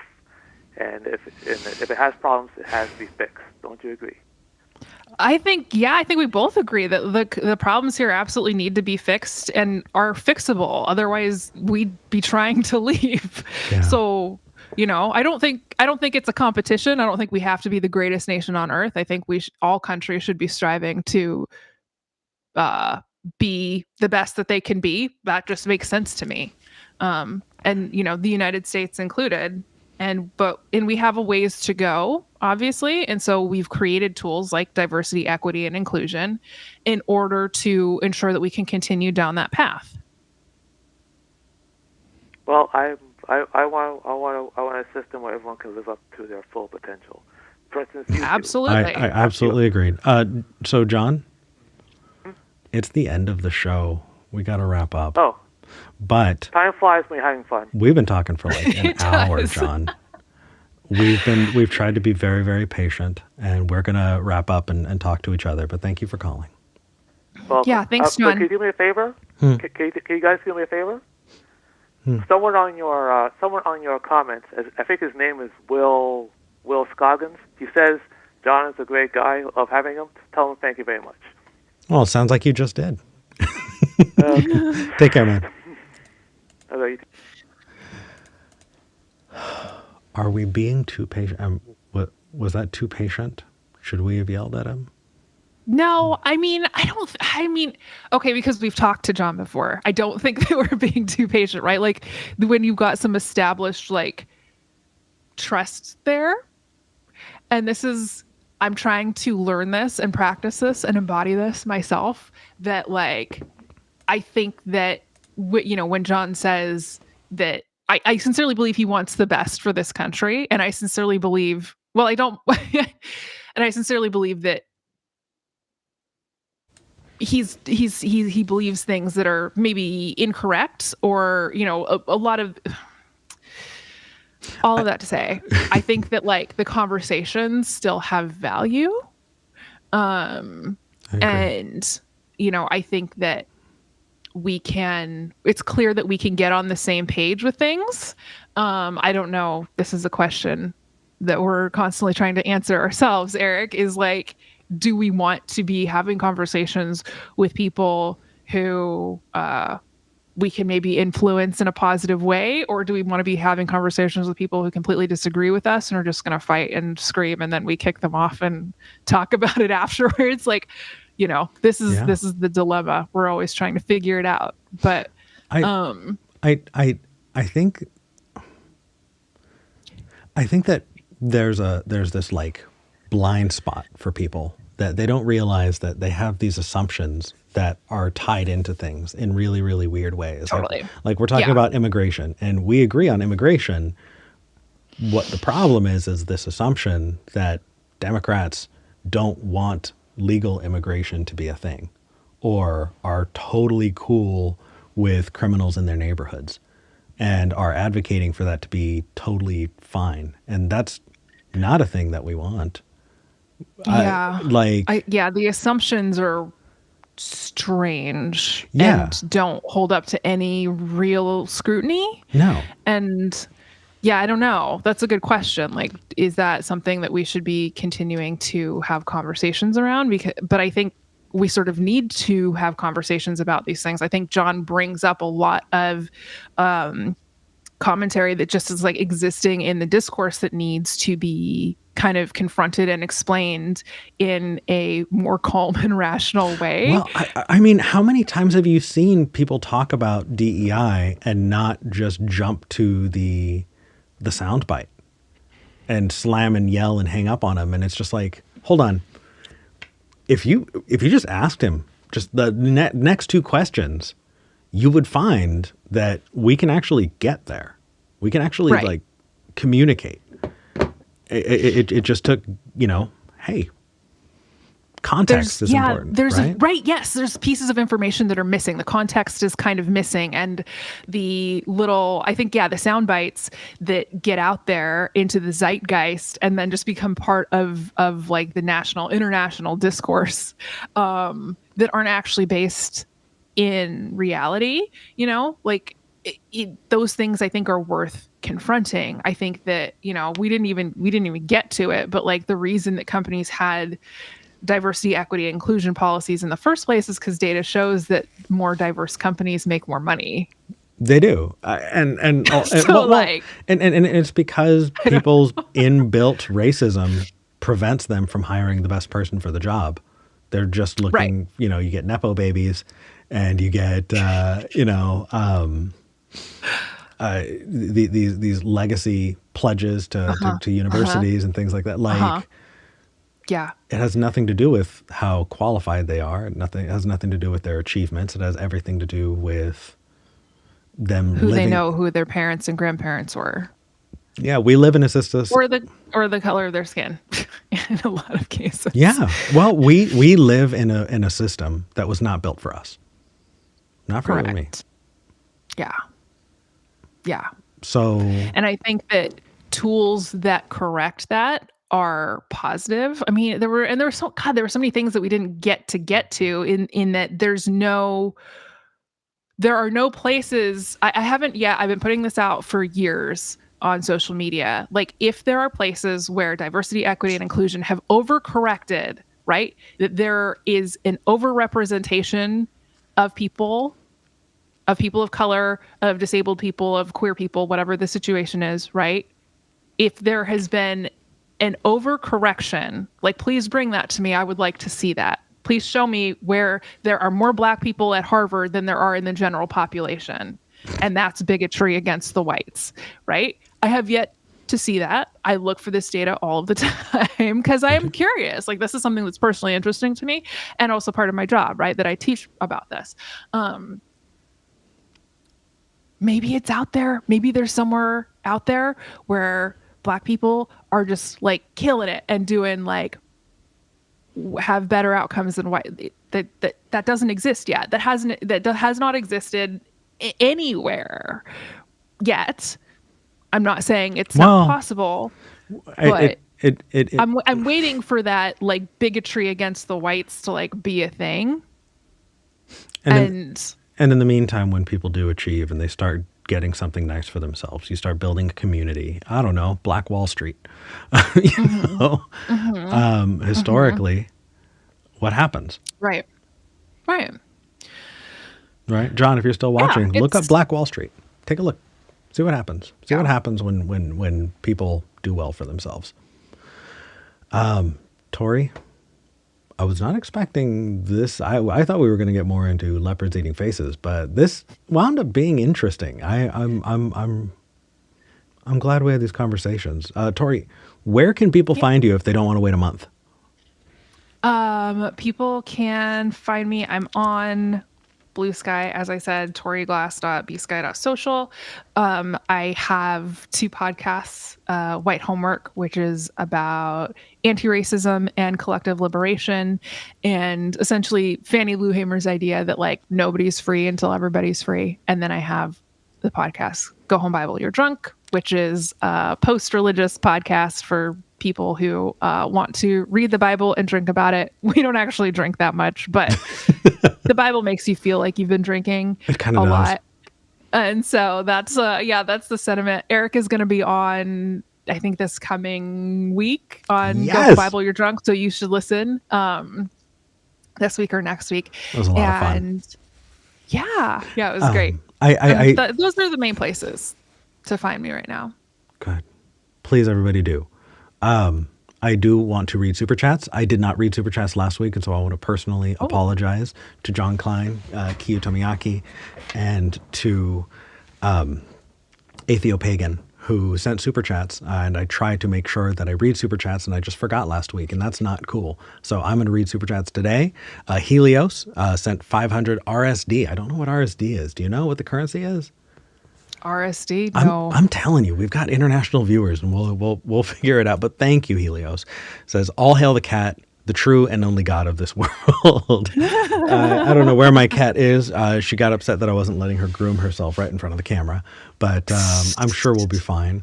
Thank you to everybody who was watching. Hit the like button, hit subscribe, let people know that this show exists. Get it out there. Let's continue the conversation. Yeah. And if you like the show, consider becoming a patron. You can go to patreon.com/Skeptic Generation. That's patreon.com/Skeptic Generation. Every bit goes to help.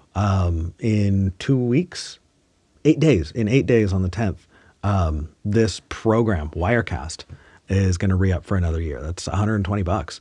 Right. Just like making this stuff happen. Right. Call in studio. Just making sure we can do the show is important. And if you can and you want to, that really does help.